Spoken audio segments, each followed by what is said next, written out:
9 కండిషన్లు పెట్టారు ఫస్ట్. దాంట్లో మళ్ళీ 4 కండిషన్లు ఒప్పుకోండి అన్నారు. ఆ 4 ఏంటంటే, ఒకటి,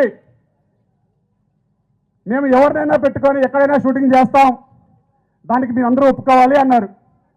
2, ఫైటర్స్ డాన్సర్స్కి మనకు రేషియో ఉండేది ఎప్పటి నుంచో, గత 50 సంవత్సరాల నుంచి పెద్దలు పెట్టారు ఆ రేషియోని కూడా.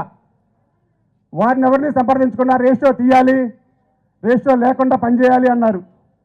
నెంబర్ 3, మనకి ఆదివారాలు కూడా డబల్ కాల్ షీట్లు ఉంటాయి కొందరికి, కొన్ని యూనియన్లకి. మేము ఓన్లీ సింగిల్ కాల్ షీటే ఇస్తాము, మీరు తప్పనిసరిగా ఒప్పుకోవాలి అన్నారు.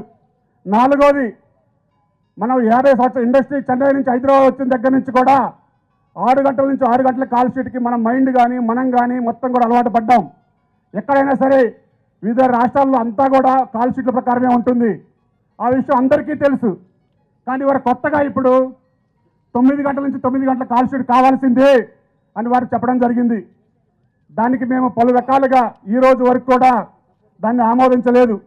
తర్వాత దాంట్లో నుంచే కొందరు నిర్మాతలు బయటకు వచ్చేసి చాలామంది మాట్లాడారు, వీళ్ళు నాయకులు రాజకీయాలు చేస్తున్నారు, కార్మికులు ఒప్పుకుంటున్నారు, వారికి చెప్పట్లేదు అని. ప్రతి విషయం కూడా మీ కార్మిక నాయకులు అందరూ కూడా మీ అందరికీ ప్రతి ఒక్క విషయం కూడా తెలియజేస్తూనే ఉన్నాం. ఈ 15 రోజుల నుంచి ఏం జరుగుతుంది కూడా మీ అందరికి తెలుసా తెలీదా? కానీ మనలో ఐక్యత లేదని, వారు ఏమి చేయలేరని, 10 రోజులు వాళ్ళ షూటింగ్ బంద్ చేస్తే వాళ్ళే మన దగ్గరకు వస్తారని, వారే కడుపు కాలితే వాళ్ళే వస్తారనే విధంగా ఎవరికి నచ్చినట్టుగా వారు మాట్లాడుతూ ఉన్నారు. ఆ విషయాలు మాకు చాలా బాధ కలుగుతున్నాయని చెప్పేసి పలుసార్లు ఛాంబర్లో చెప్పాం.